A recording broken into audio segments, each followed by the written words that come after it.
Salve pessoal, estamos aqui não para uma pílula vermelha, mas para fazer aqui uma divulgação no nosso canal referente ao último lançamento da editora Ars Regia.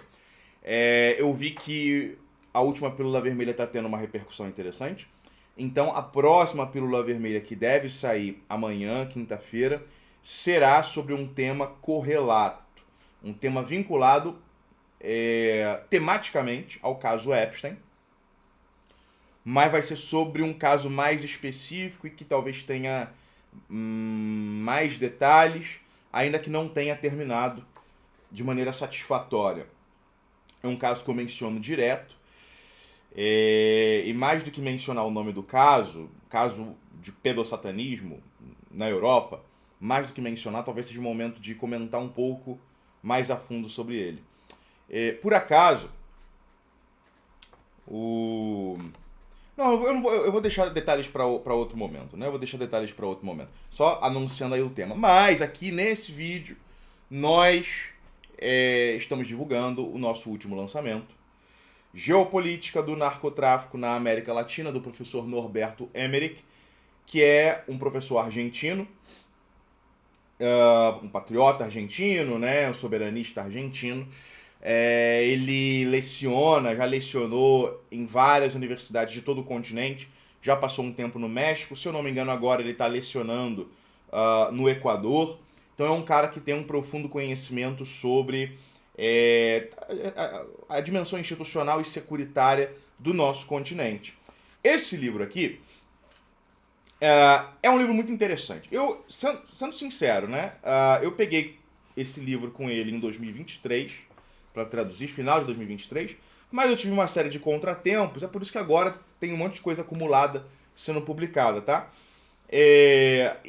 Bem, quando eu traduzo, eu vou traduzindo lendo, obviamente, né? Senão eu não sei porque eu tô traduzindo. Então eu vou traduzindo lendo. E desde que eu li esse livro, durante a tradução, eu passei a usar ele em tudo, cara, que envolve narcotráfico, né? Tudo que envolve falar sobre narcotráfico, inclusive profissionalmente. Ali, tanto quando eu escrevo para a Strategic Culture Foundation, quanto, por exemplo, comentando sobre esse tema na Rádio Sputnik. Então eu uso direto o conteúdo desse livro. Por quê? Porque tem muita coisa que esse livro deixa claro, né? Vou dar um exemplo.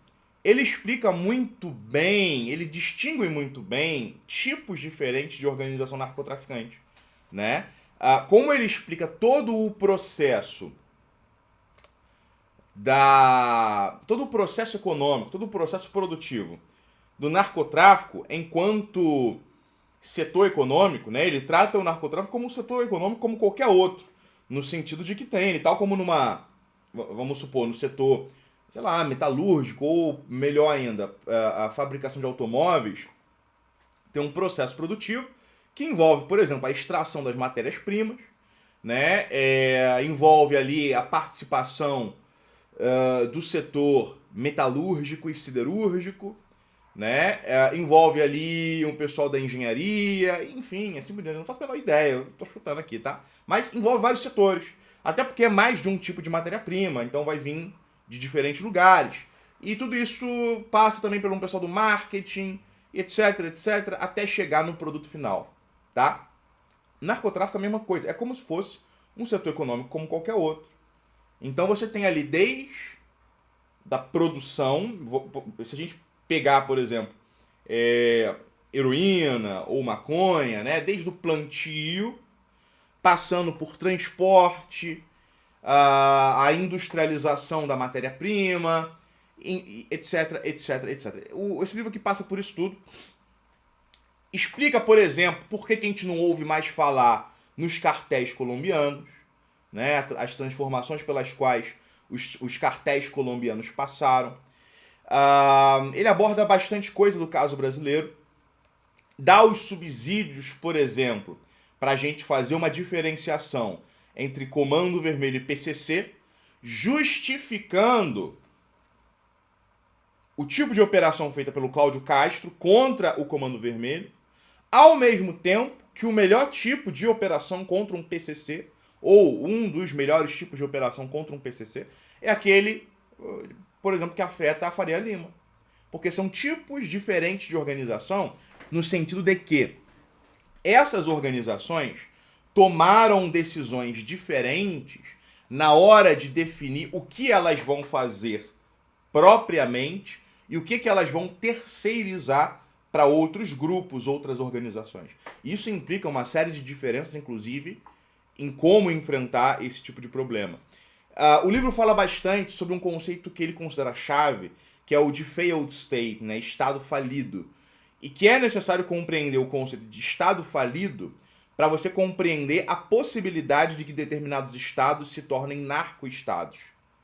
Porque para que um estado se torne narco-estado, tem que haver algum tipo de fracasso prévio daquele estado, um tipo de crise, um tipo de decadência das instituições e do poder daquele estado, para que surjam aí as condições objetivas que tornam possível a transformação daquele estado num narco-estado.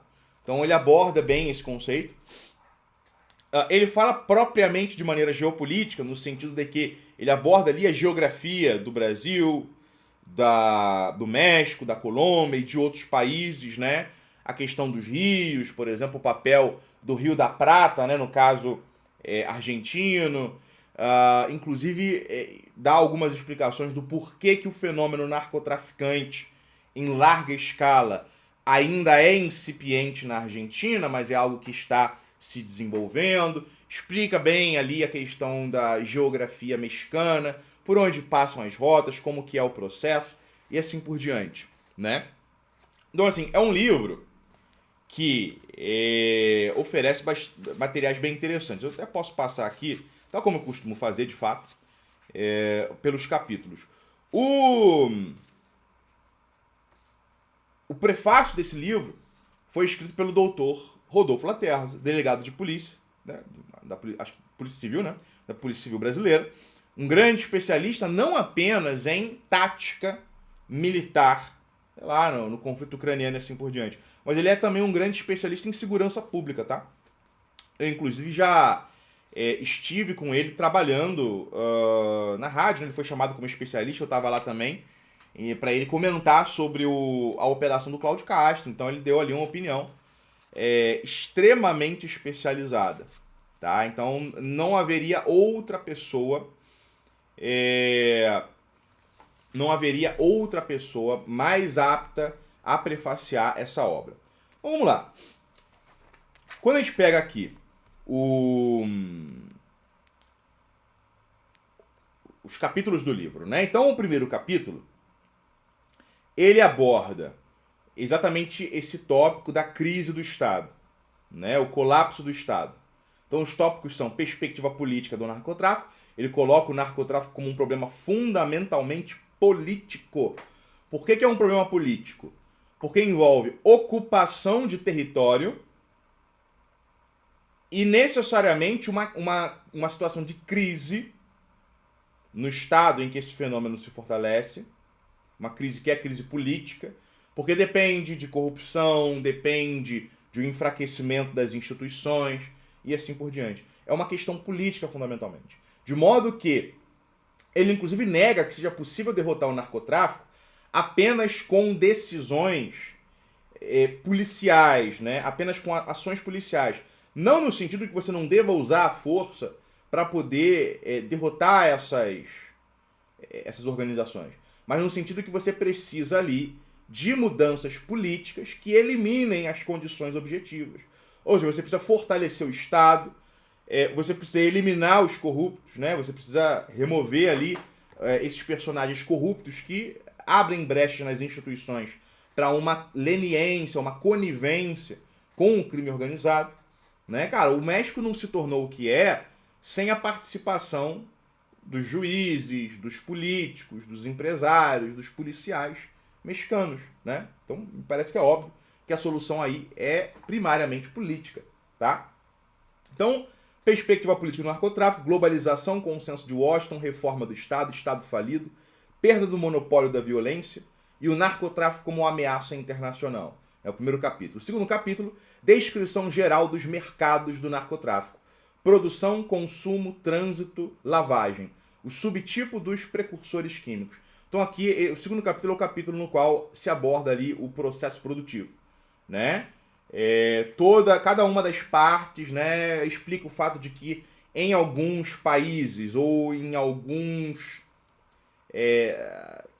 regiões, uma organização diferente vai cuidar de cada coisa. Você vai ter ali, por exemplo, sei lá, paramilitares ou guerrilheiros supervisionando camponeses que fazem plantio da planta que gera a droga, né, que é utilizada para droga.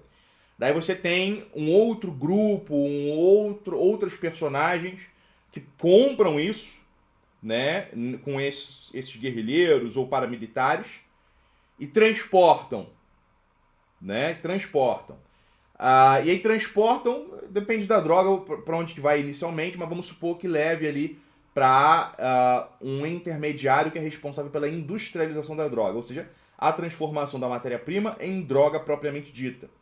Podem ser empresários privados, por exemplo, donos de laboratório, tá? Que têm outras atividades, normalmente, são membros aí da sociedade civil, tá? Mas desempenham também essa função no processo produtivo. E muitas vezes de uma maneira independente, ou seja, não subordinada a um cartel, a uma grande organização criminosa. Às vezes o cara atua ali como independente, como um fator econômico independente. Ok? E aí tem, vamos supor, mais um trânsito, mais um transporte desse setor mais industrial. E aí você vai ter o atacado e o varejo. Pode ser que a mesma organização cuide do atacado e do varejo. Pode ser que cada uma dessas coisas, atacado e varejo, pertença aí a grupos criminosos diferentes. Tá? Aqui no Brasil, por exemplo, a gente sabe que o PCC lida bem mais, pelo menos diretamente, eles lidam bem mais diretamente com a venda atacado, a exportação através de portos, né, para a Europa, por exemplo, do que com varejo. Enquanto o Comando Vermelho é primariamente uma organização varejista da droga. Ok? E aí tem, por exemplo, né, a parte do consumo. A parte do consumo está diretamente vinculada a uma ocupação de território. Ocupação de território na qual a organização criminosa faz, às vezes, de Estado. Através da brecha que existe no poder público, a organização se instala ali e atua como Estado. Cobra impostos, fornece serviços, aplica a lei e assim por diante. E aí tem o elemento que tende a ser o elemento final, que é a lavagem de dinheiro.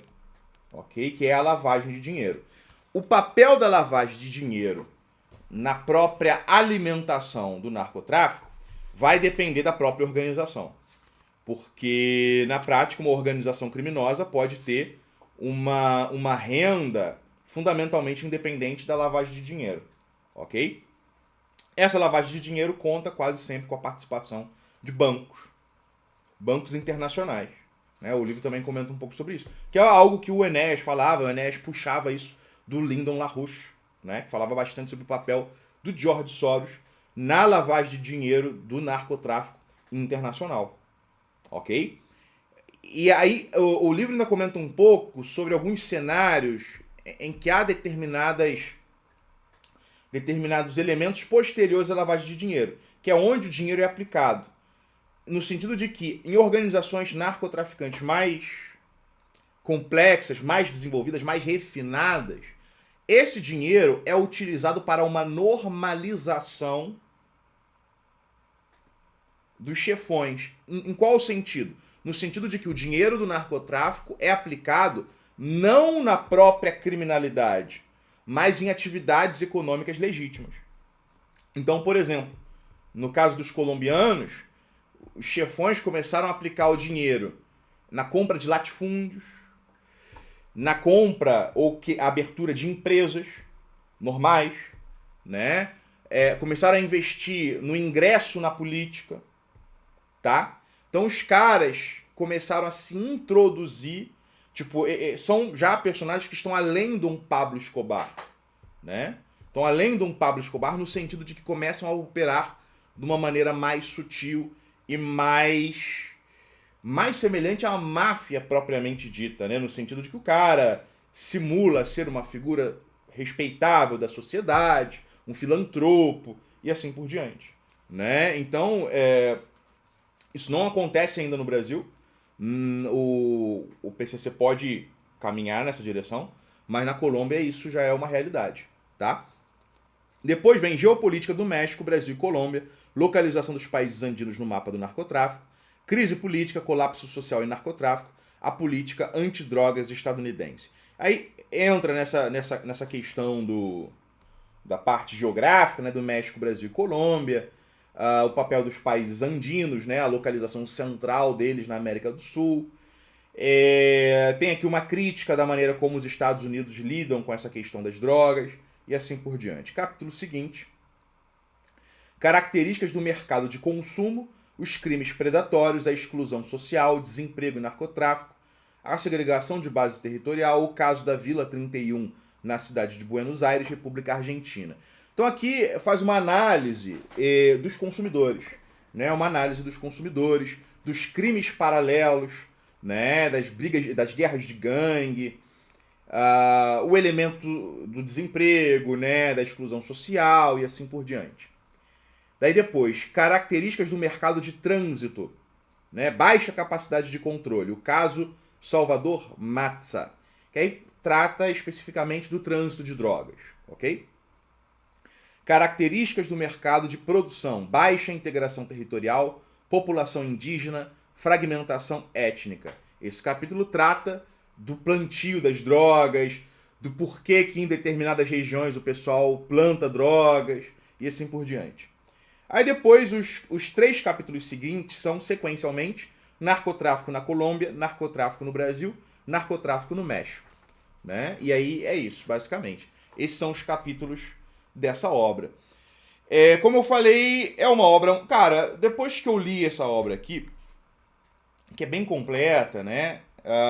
Eu passei a utilizar em tudo. Sempre que eu falo de narcotráfico, de crime organizado, mesmo que eu não mencione, eu tô fazendo referência a essa obra. Então, assim, se você é policial, se você é juiz, procurador, delegado, né? Não apenas agente, escrivão, etc., mas delegado,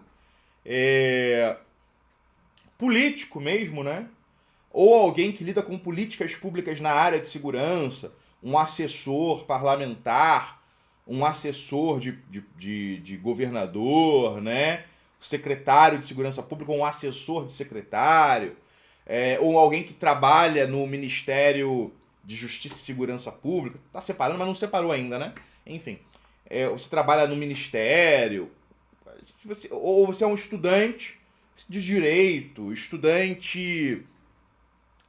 Às vezes você quer fazer uma especialização nessa área, ou você estuda ciência política e está mais interessado nessa área aqui do narcotráfico, do crime organizado, segurança pública e assim por diante. Isso aqui é um livro obrigatório, tá, pessoal? É um livro que vocês precisam ter, vocês precisam estudar.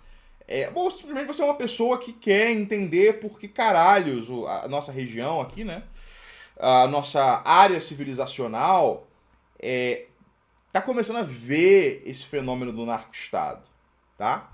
Então é um livro que eu recomendo, não é porque é da minha editora, mas é um livro legal pra caralho. Né? Eu nem sabia se ia realmente publicar, pra vocês verem. Tá comigo há 3 anos, na verdade 2 anos e pouco, pra poder traduzir e publicar. E aí agora se tornou possível que eu publicasse, então publiquei. Mesmo que eu não tivesse nunca publicado, ainda assim seria um livro extremamente recomendado, tá? Então é isso aí, pessoal. Comprem a obra Geopolítica do Narcotráfico na América Latina, do professor Norberto Emmerich. E é isso aí. Amanhã temos Pílulas Vermelhas.